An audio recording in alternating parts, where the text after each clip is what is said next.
projeto que foi passado para a coordenação, para a direção, foi aprovado. Então hoje a gente vai começar o primeiro episódio do podcast do Colégio Fátima, o FATcast. Primeiro eu vou pedir para o professor Márcio se apresentar. Aqui do meu lado, pode se apresentar, professor. Olá a todos, eu sou o professor Márcio, de Sociologia, aqui do Colégio Fátima, do ensino médio.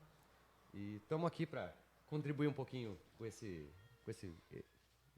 novo podcast. Isso aí. Então, hoje nós temos dois convidados. Primeiramente, vou pedir para o professor se apresentar. Pode se apresentar, professora. Buenos dias, buenas tardes, buenas noches, não sei, não? Como é que vai ser? E meu nome é Gabriela, aqui no colégio me chamam de Tiquita, né? Ficou, né? Eu acho que de tanto eu chamar os alunos Tiquita pra cá, Tiquita pra lá, aí acabou ficando, né? Foi uma coisa bem automática. Eu também trabalho aqui no Colégio Fátima desde 2018, né? Que eu tive o convite e tenho o prazer de trabalhar aqui já faz estes anos. Professor, pode se apresentar? Bom, eu sou o professor Denoide, eu estou aqui no Colégio Fátima desde 2020, né? Trabalho com biologia e também com outras coisinhas a mais, né? Dentro da necessidade de cada um aí, de cada turma. Então tá. Vou começar com o primeiro tópico aqui. Vou perguntar primeiro para a professora Gabriela, Tiquita. Então, professora Gabriela, conta pra gente um pouco da tua história, de onde tu vem, como foi tua infância, adolescência. Pode contar pra gente. Nossa, me pegou de surpresa. É que na realidade são tantas coisas, mas eu vou tentar resumir, né, para ver o que interessa. Na realidade eu vim com a minha família para o Brasil, eu sou uruguaia, né? Eu vim para o Brasil com 13 anos e a partir daí, então, na realidade, eu não sabia nada do português, e isso que eu falo para os meus alunos, a língua portuguesa é uma língua difícil. Então, falavam em português, meu Deus, parecia, sei lá, japonês, não entendia nada.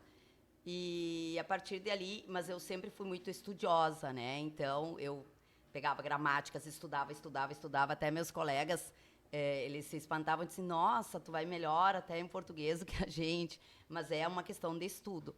Aí, depois, claro, cheguei aqui, estava no 8º ano, aí fiz o ensino médio e eu sempre tive aquele sonho, sempre pensei em fazer direito.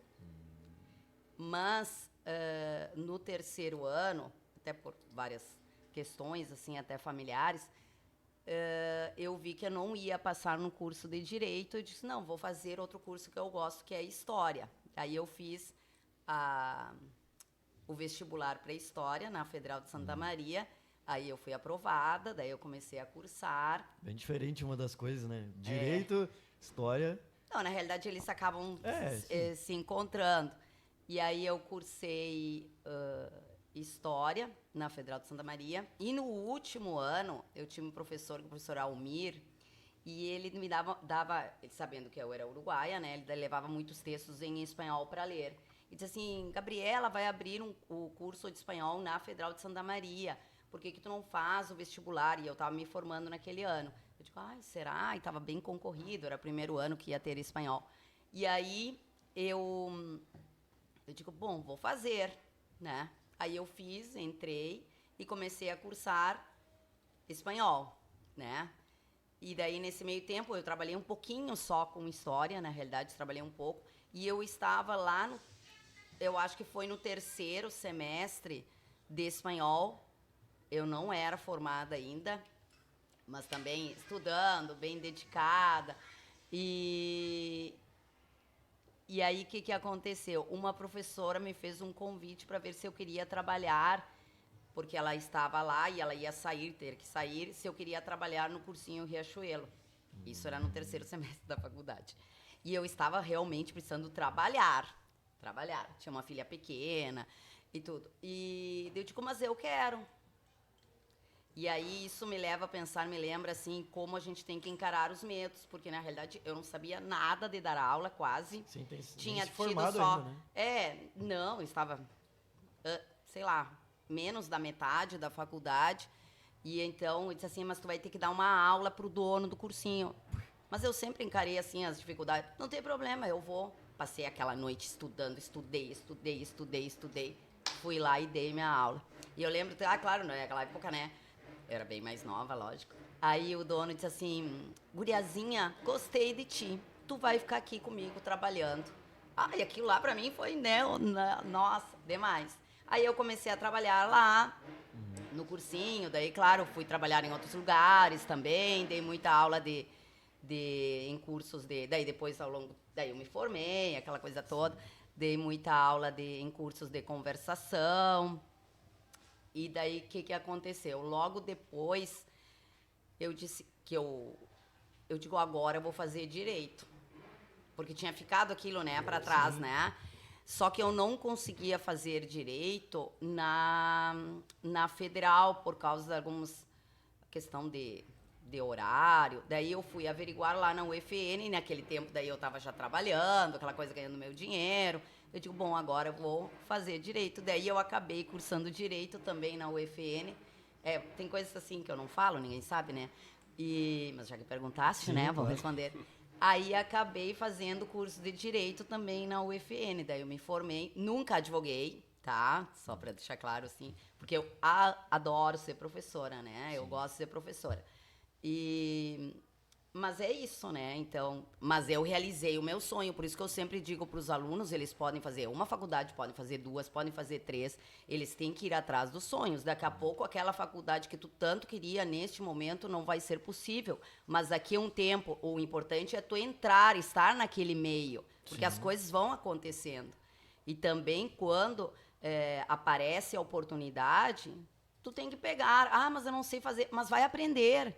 Né? Tem que aprender, as coisas vão acontecendo. Sim. Então, às vezes, tu me diz assim, Gabriela, tu tem que fazer tal coisa. Eu não vou dizer que eu não sei, eu digo, tá, como é que é? Vou aprender, né? Então, daí tu vai pegando a manha, pegando a prática, e é assim, a vida é assim, né? Sim, e claro, quando a pessoa, o aluno, o estudante entra na faculdade, pode, como tu mesmo falou, entrar num curso e talvez que seja o meu curso que eu sonhava desde criança. Daí entrar, em algum momento não gostar, não era exatamente aquilo, e tá tudo bem, né? Tudo bem, tudo bem. Não tem como se frustrar, né? Sim. Porque já existe muita gente que entra, por exemplo, no direito, ou sei lá, para esses cursos difíceis como física e essas matemática, e que o pessoal entra e vê todo aquele negócio ali e já fica, eu vou desistir? Não vou conseguir. E tem o contrário também. Tu entra, um universo se abre para ti de possibilidades. Exato. Daí, de repente, aquele foco que tu tinha já não é mais o que está valendo para ti. As tuas verdades passam a ser outras. Tu começa a encarar a vida de maneira diferente. Mas você precisa estar lá dentro para saber como é que é. Exato, exato. Mas, resumidamente, claro que teve vários, digamos assim, teve várias vitórias, sucessos, mas também teve vários problemas, obstáculos no meio do caminho. Sim. Mas, no fim, deu tudo certo, né? Na realidade, eu fiz aquilo que eu tanto queria, né? Na minha adolescência, mas hoje me realizo sendo professora. Mas, como tu escolheu ser professora, assim, o que despertou para ser do corpo docente, de ensinar as pessoas, estar numa escola, assim? Na realidade, eu acho que era desde criança. Eu brincava com as bonecas de sentar em volta de uma mesa e fazia boletins a cada... Não, é uma coisa muito engraçada. Fazia caderno de chamada, fazia boletim, fazia com as bonecas. Eu sempre gostei muito de brincar de boneca quando era criança. Então, eu acho que acho que desde a infância vinha aquela coisa assim de professora. E eu gosto de ensinar, de ter esse contato com os jovens. Sempre gostei. E de faculdade, já pensou em ser professora ou não encaixa? Eu já trabalhei como professora substituta na Universidade Federal. Eu gosto de colégio. Não sei. Eu me identifico muito, assim, com a idade de vocês, com o ensino médio. Nunca trabalhei com criança, tá? Com ensino fundamental. Que eu também admiro muito quem trabalha com criança, acho esse trabalho assim magnífico. É um desafio, né? É um desafio, acho que até um desafio maior, não sei, mas com jovens, e também a gente que está em contato com os jovens, a gente acaba se mantendo mais jovens, né? A gente acaba aprendendo muito com eles também. E hoje até eu falava na aula, né? Disse, professora, mas tu Tu gosta dos teus alunos, mesmo aqueles... Eu digo, olha, eu posso mandar na coordenação um aluno, outro aluno, mas uma coisa tem que saber separar. Eu gosto de todos os meus alunos, não tenho problema com nem... eu acho que quando é professor, tu não pode... Tu tem que gostar do que tu faz, né? Exato, e principalmente eu acho que ser professor e não gostar daquilo é um pecado, né? Vira uma coisa repetitiva, que às vezes não gosta por causa de alguns alunos, mas tem que entender que faz parte do processo, né? Com claro certeza. Que vai estar num ambiente que nunca vai ter só coisas favoráveis, né? E eu acho que esse é um dos grandes desafios, né? De ser professor, enfim, de faculdade, aqui de ensino médio, ensino fundamental, e eu acho que mais difícil ainda para criança, né? Como tu disse mesmo. Eu não sei se os colegas foram professores de criança. Eu já. Já? Já foi? Já, Márcio? Já, quarta e quinta série do Fundamental 1, sexto, sétimo, oitavo e nono do Fundamental 2 e médio, né? Agora está sendo? Agora do sexto ao nono só. Mas eu já dei aula e eu vou dizer assim, é interessante a gente ver o desenvolvimento. É legal porque a gente vê o desenvolvimento dos alunos, né? Em função das fases. Então, por exemplo, a gente vê muito claramente o aluno, quando ele é mais jovem, a escola é uma coisa mais lúdica. Então, eles vêm para a escola se divertindo, né? Então, eles vêm para a escola querendo aprender, questionando, perguntando tudo. E aí, conforme eles vão entrando para a adolescência, vai entrando a vergonha, né?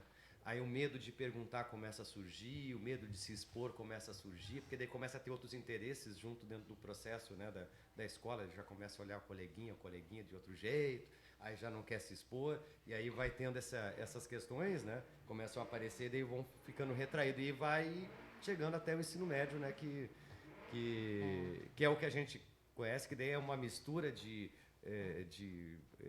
é adolescente ainda, mas uns já bem maduros, outros mais infantis, aí a gente tem esse misto que a gente tem no ensino médio. E a gente vai mudando, a vida vai fazendo com que a gente mude, né?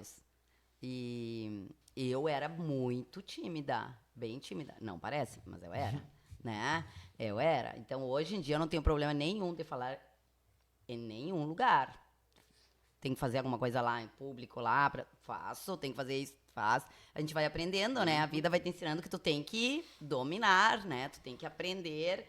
Não sabe, aprende, né? Sim. E aí é o que eu digo para eles também, né? Quando eles têm aquela timidez, aquela vergonha de apresentar trabalho, vai lá, respira, vai lá, apresenta, porque é para tua vida. E também porque logo vai passar, tu vai apresentar, é uma questão de 15, 20 minutos, digamos assim, e deu, né? E tu já apresentou, e às vezes o aluno, ele prefere não apresentar um trabalho, perder até uma nota bastante grande, né? E por uma questão assim, ou de timidez, ou por que os colegas vão pensar, mas aqui a gente está para aprender, né? Claro. E também se não romper com essa timidez na escola, né? Principalmente na escola em que os alunos trabalham isso, né? Porque é ali onde os alunos vão mais se comunicar, se expressar. Vai ter obrigatoriamente trabalhos em que vai ter que falar em voz alta na frente dos colegas, e a gente vê que ainda é uma dificuldade muito grande para muitos alunos, né? Sim. O fato de não conseguir. E na faculdade vão ter que apresentar Exato. trabalho sim ou sim, né? Não vai ter outra opção. É seminário, né? É seminários, Seminário isso, seminários. Então, tu vai ter que falar para tua turma. É tu que dá aula, não é o professor. Então... E, de certa forma, é uma conquista de si mesmo, porque você está se colocando ali naquele momento. Você é o indivíduo. É o teu momento. É o porque teu momento. Tu estudou, viu que tu aprendeu, e aí está expondo para a turma inteira, que pode te contestar, inclusive Exato, o professor. exato. Então, é um momento para te colocar à prova, né? E a turma também aprender contigo, né? Principalmente. Mas mudando um pouco de lado agora, eu queria que o professor Dan Lloyd conte um pouco pra gente da história, como é que foi a infância, a adolescência. Tem umas 8 horas aí para aguentar, enfim. Na realidade, o Henrique está perguntando da infância. Acho que ele está querendo voltar muito no passado, Henrique. A gente poderia dividir em algumas partes, né? Em 5 dias, né? Adolescência, 5 podcasts pode ser. Mas enfim, vamos lá. Para começar, só para ambientar. Infância, pensem em alguém que é o 4º filho, 20 anos mais jovem do que o 3º. Esse foi o meu caso. Então eu sou aquele... Fui um menino, né, que foi criado como filho... como se fosse filho único, porém, numa família que já tinha uma outra geração de filhos. Bom, o que isso tem o seu lado bom e o lado ruim? O lado bom é porque, obviamente, né, todas as ações, tudo acaba sendo em cima, né, do filhinho ali temporão. Em compensação, você já tem uma carga para seguir, uma reta para seguir. Opa, teus irmãos já estão encaminhados, então você vai ter que seguir um caminho mais ou menos por aqui. Então, nessa vibe aí que, então, enfim, eu tive a minha infância. Porém, daí teve um pequeno detalhe. Eu fiquei órfão muito cedo. Eu fiquei órfão, na verdade, com 13 anos de idade. Então, desde o final dos meus 13 anos até os dias de hoje, eu ficando órfão, né, eu tive que me manter sozinho. Então, eu comecei a trabalhar muito cedo, responsabilidades muito cedo, mas não fiquem achando que eu fiz tudo certinho, não.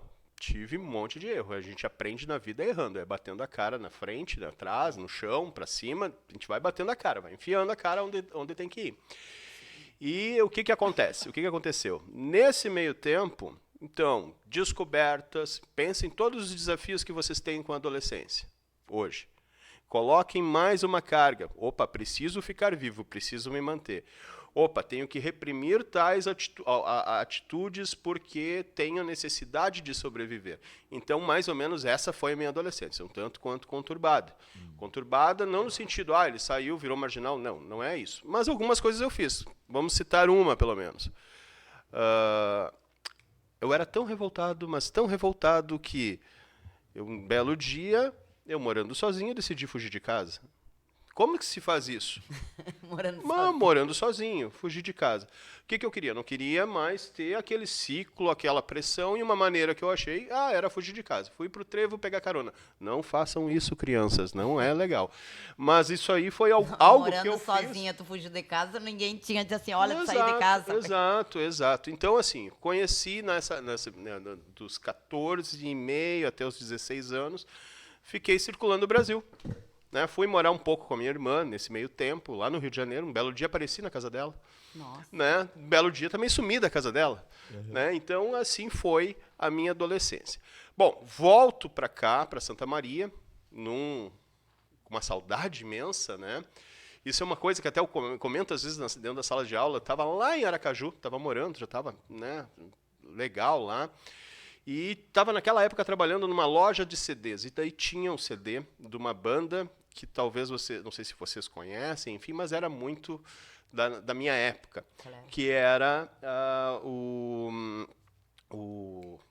Engenheiros do Havaí. Ah, sim, tá? claro. E o Engenheiros do Havaí lança uma música que tinha a Pampa Pobre e a Pampa no Walkman. Eu não sei se vocês conhecem. E essas músicas, elas muitas vezes aqui a gente não nota, assim, pode não fazer muito sentido. Mas quando você está longe daqui... Quem já morou fora sabe. Quando isso dá um peso, isso traz um cheiro de infância, uma vontade daquele abraço do teu amigo de longa data, aquela pessoa que tu chega na rua, tu xinga a pessoa, mas é um xingamento com carinho, sabe? De reconhecer coisas que fora daqui não fazem sentido. Então, como estava falando, né, na época que eu fui carteiro, nós recebíamos aqui nos Correios aqueles cursos que eram à distância do Instituto Universal Brasileiro. E o que acontecia? Essas remessas, elas vinham os cursos, né, e muitas vezes o carteiro, enfim, o correio não conseguia deixar na casa de quem comprava. E daí a logística reversa, ou seja, mandar de volta sairia mais caro. Então ficava aquele monte de curso lá para incinerar, para botar fora, para fazer alguma coisa. E eu, como carteiro, pedi para o meu chefe lá, eu posso levar os cursos para casa, alguns deles aí? Não, pode. Então, daí eu fiz curso de chaveiro, fiz curso de rádio amador, fiz curso de eletrônica, fiz curso de informática, fiz uma série de coisas lá que eram do Instituto Universal Brasileiro. Montava aqueles kitzinhos em casa, né? Então, tive acesso a isso. Com isso, né, pensei, o que eu mais me identifiquei? Me identifiquei com eletrônica, sou bom nisso. Eu vou montar uma eletrônica e vou me manter enquanto eu vou estudando. E de fato, médio, né? isso, de fato, terminei o ensino médio já com a minha eletrônica funcionando. E daí vem a época, então, vestibular e tudo mais. E o meu sonho de criança mesmo, assim, mais lúdico, né, puxando bem antigamente, eu gostava muito de bicho. Né? Eu gostava muito de bicho. Então, o meu pai dizia, tu vai ser médico dos bichos. Seria veterinário, né? E, de fato, eu levei aquilo, né? Vou fazer veterinária, vou fazer veterinária, vou fazer veterinária. Aí, um belo dia, né, eu começo a analisar como é que seria o curso de veterinária daqui e tudo mais. E daí eu vi que ele era dividido ou para grandes animais ou pequenos animais. Pequenos animais, você vai trabalhar numa pet shop. Não era pet shop na época que falava. Não, opa, isso aí eu não vou falar porque senão entrega a minha idade. Mas não era pet shop que falava na época. Falava, prof? Era agropecuária. Agropecuária. Né? Fala com o veterinário lá na agropecuária. Mas ainda tem. Tem. Mas hoje em dia, para tratar com bichinho, é pet shop. É. E daí o que aconteceu? Eu ou era trabalhar com pequenos animais ou trabalhar com grandes animais. Daí grandes animais quem é que era? Porco, cavalo e vaca. Ovinos um pouquinho, moares um pouquinho também. Poxa, mas eu queria tanto era lidar com os bichos lá na selva, né? Eu queria, Jacques Cousteau, talvez vocês não conheceram, não foram da geração. Ele era um explorador, né? Mostrava os vídeos dele no Fantástico. Aquilo lá me impressionava muito. Isso. Era isso aí que eu queria. Trabalhar com leão. Sim, eu queria ir para a selva. Crocodilo Dante, assim. Daí eu vi, então o curso não pode ser medicina veterinária. Eu vou ter que fazer biologia. Então tá. Vamos lá, vamos encarar a biologia. E daí, então, né, me inscrevi para biologia. Eu não passei no primeiro vestibular que eu fiz aqui, eu não passei. Eu tinha passado em Rio Grande, mas só que daí, para ir para lá com uma estrutura, eu tinha aqui, me mantinha tudo mais, tinha uma eletrônica e tudo mais. Era complicado. Eu fico aqui. Mas só que eu não queria ficar ocioso aqui. Aí, por isso eu fiz letras. Na época era Fafra. Faculdades Franciscanas, olha só. Você é formado em letras? Não, eu não cheguei a me formar, mas eu comecei o curso de letras, né? É multifunção, né? Mas é que eu gostava de eu tinha que me manter, caso você não tenha notado, eu tenho hiperatividade, eu controlo ela, né? Eu tinha que manter minha cabeça funcionando legal e tudo mais, então eu cursei e adorei o curso de letras, né? Fiz 1 ano de curso de letras e fiz o vestibular novamente para biologia, passei em biologia, tranquei o curso e até resolvi não voltar, né, para letras por conta dessas coisas da vida. Mas vou para biologia. Mas vou para biologia com aquele peso assim. Eu gosto de bicho. Eu não gosto de planta. Eu não gosto de ficar vendo célula em microscópio. E aquilo que eu falei anteriormente aqui. A universidade te abre fronteiras. Aí tu não vai ver a célula com os mesmos olhos que tu tinha lá no fundamental ou mesmo no ensino médio. Não! Tu começa a ver célula com riqueza de detalhe e com as pessoas te incentivando a tu ver a coisa certa que tu te apaixona. Então, o que aconteceu? No primeiro ano de faculdade de biologia, eu era apaixonadíssimo por planta. Eu adorava sair catando plantinha e tentando identificar. Me apaixonei por fungos. Eu queria ver como é que funcionavam, né, as empresas que trabalhavam com fermentação. Me apaixonei, né, pela área de saúde. E assim eu fui me desenvolvendo dentro da faculdade de biologia. Fui trabalhar numa mostra permanente de biologia, que era um projeto que existia dentro da UFSM, em que o público em geral tinha acesso, né, ao curso e também aos projetos que eram desenvolvidos pelo curso. E ali, então, eu fui cada vez mais ficando cada vez mais apaixonado pela biologia. E um dia um colega, e não pensava em dar aula, detalhe.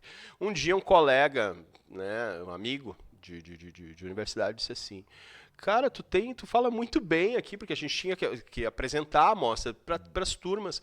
Tu não quer trabalhar como professor? E eu, nisso, já tinha fechado a eletrônica porque eu não estava dando conta. Eu estava vivendo de bolsas que eu conseguia lá pela UFSM. Bolsas de R$75 e a gente se mantinha o mês inteiro, né, com uma bolsa de R$75. Faz tempinho, mas isso aí acontecia. Não, vamos trabalhar, vamos encarar. Aí o que era? Minha primeira sala de aula, numa cidade chamada Santa Rosa, uma turma de 120 alunos, no terceiro andar de um prédio que tinha uma estrutura, era o último andar, né? Mas logo em seguida era uma estrutura metálica. E no dia caiu um toró daqueles assim, ó, de lavar tudo que tivesse pela frente. Né? Dali a pouco ia passar a Arca de Noé ali pela frente. Não dava para ouvir absolutamente nada. Ah, vão cancelar a aula? Não, aqui não, a gente não cancela a aula. Vem, coloca o microfone aquele da Madonna. Eu me sentia Madonna por um dia. E quando eu comecei a falar de biologia, eu disse, gente, eu nasci para isso aqui.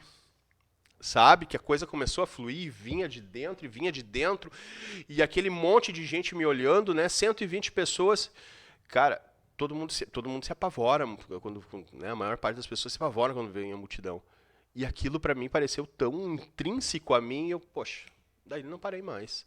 Aí viajei por quase todo o estado do Rio Grande do Sul, em cursinhos, enfim, dando aula, também um pouco em Santa Catarina. Eu tinha garantia as férias, né? Então ia fazer o vestibular de lá, às vezes era mais garantido, né? Já estava ali pertinho, né?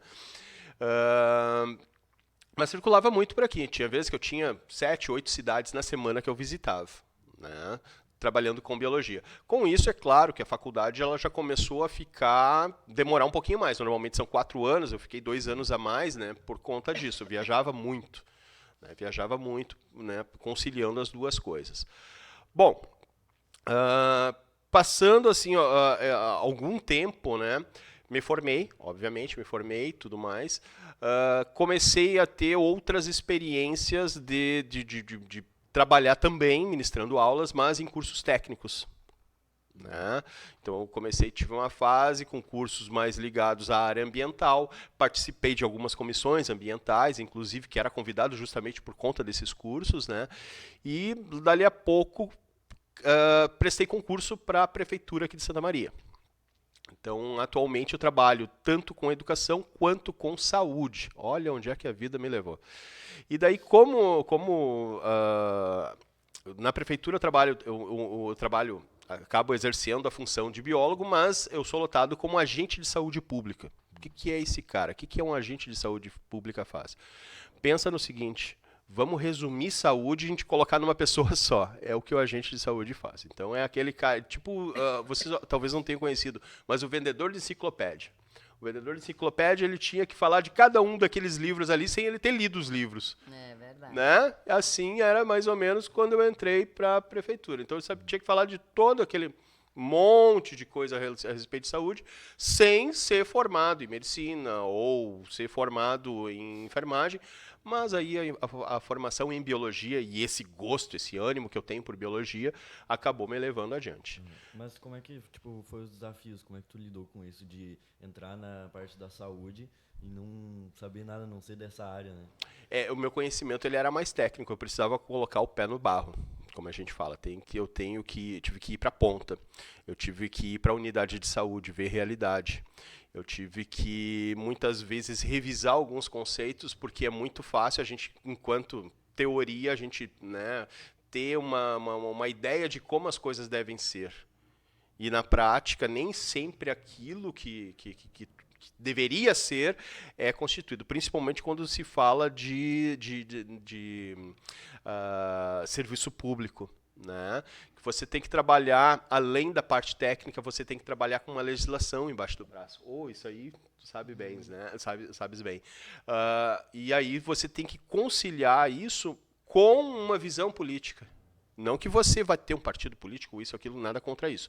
Mas você deve conciliar todos esses interesses para conseguir desenvolver o teu trabalho. Vamos citar não um exemplo, mas uma hipótese. Acontece um surto de uma determinada doença aqui em Santa Maria. Eu vou ter eu vou ter uma análise técnica, eu vou saber o que eu tenho enquanto análise técnica para fazer, mas aí eu vou ter que trabalhar com essa análise técnica com os insumos que o Ministério da Saúde está me dando.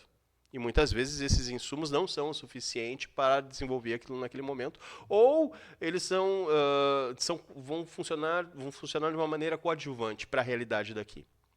Né? A gente tem que pensar, a gente tem um país continental, tem outras realidades, e de repente o que funciona em outro lugar não funciona aqui. E daí o que a gente faz? adaptar. E para se adaptar tem que fazer o quê? Aquilo que eu tinha falado, pé no barro, ou seja, conhecer a unidade, conhecer as necessidades, conhecer a população. Esse é o desafio, né? Então, quando a gente para tudo, isso a gente pode levar para a vida da gente. Tu quer saber alguma coisa, procura pegar todas as visões possíveis dessa alguma coisa.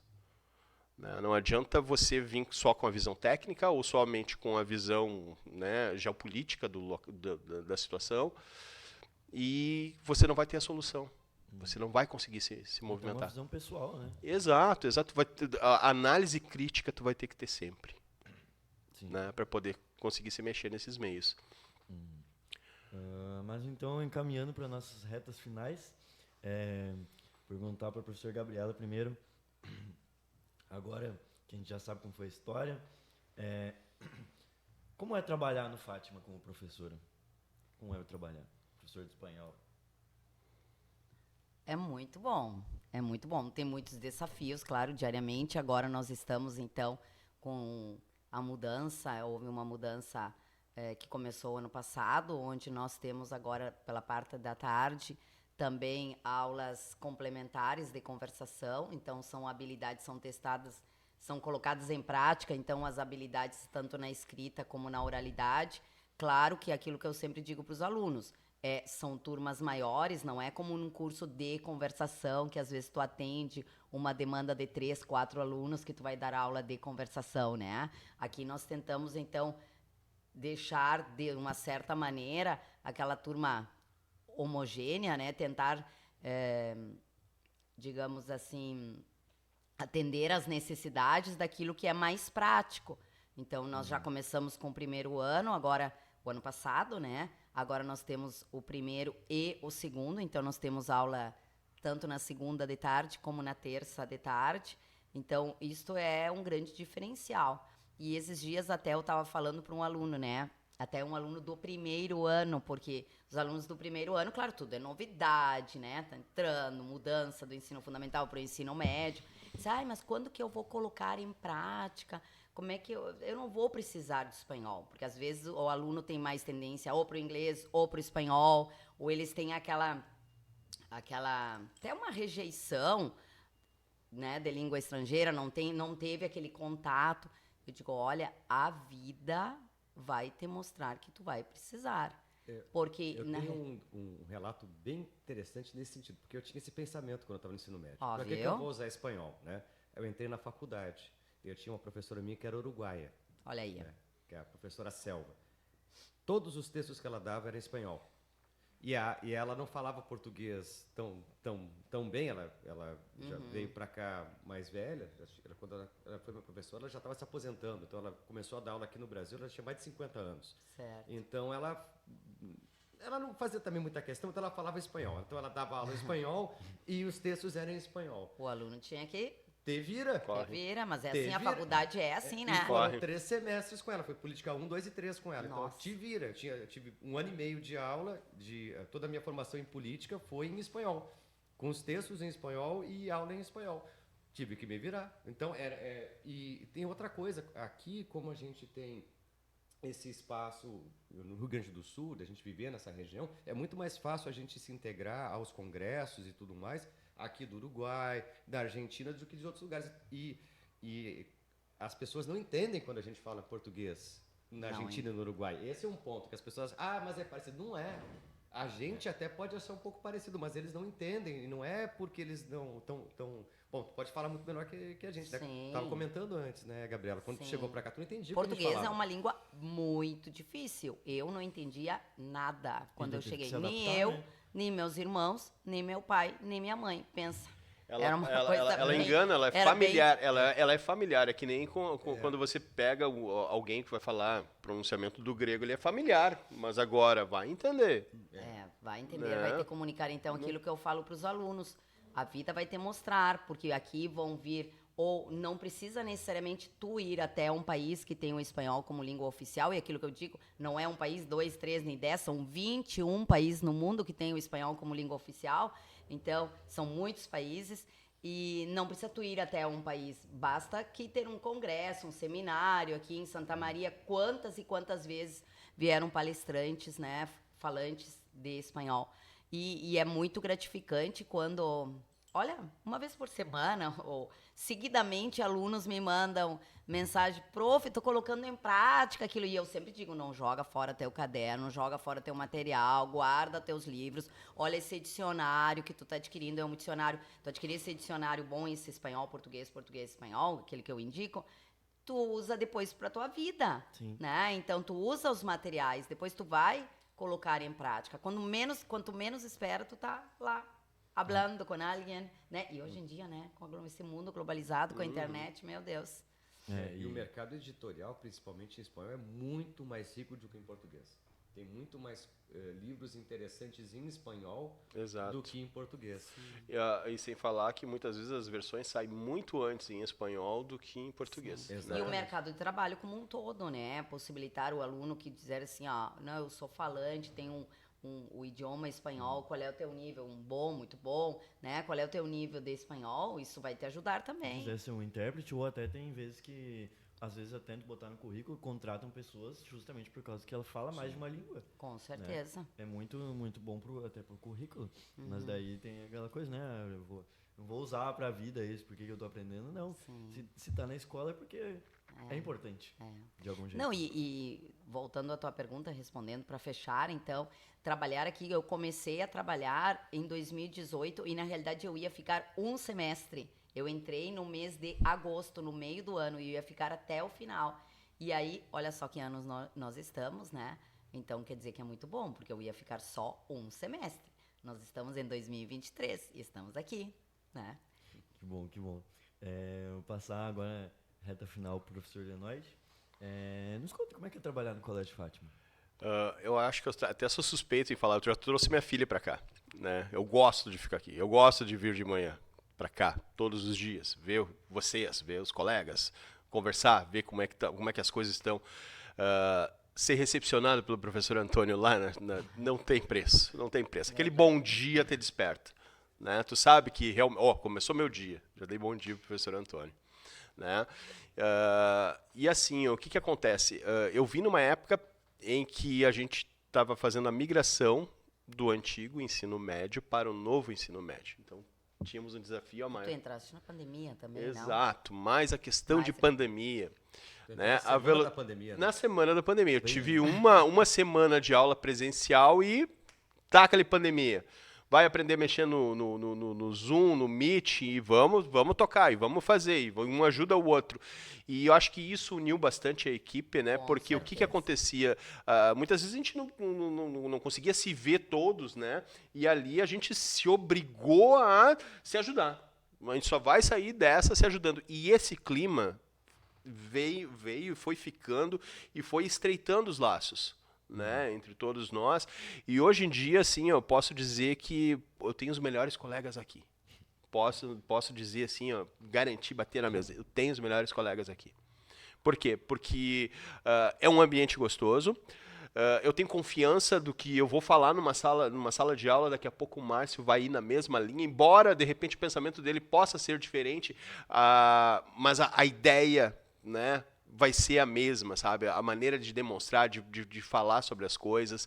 A gente não existe aqui aquele bloqueio que existe em outros lugares. Tem temas aqui que a gente não pode conversar. A gente pode conversar de tudo aqui, e a gente deve conversar de tudo, e isso é muito bacana.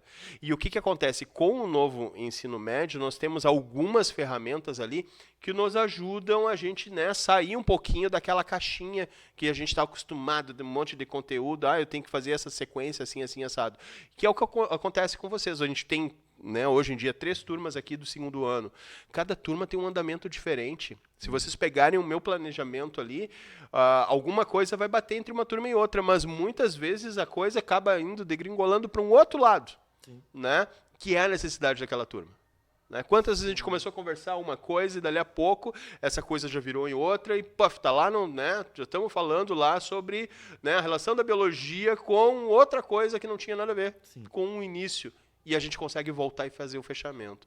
Isso é muito gratificante. É aí que tu se sente realmente um profissional. Quando tu consegue dar conta não daquilo que se espera minimamente, mas dá conta das mudanças que aquilo que tu te propôs a fazer tomou naquele dia.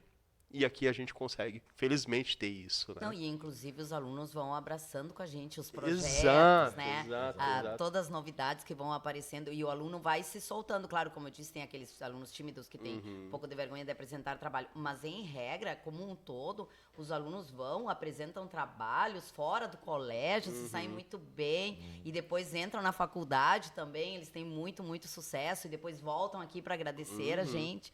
Então, todo esse trabalho, eu acho que é muito gratificante. É muito gratificante, com certeza. Com certeza. Tu falou da pandemia, né?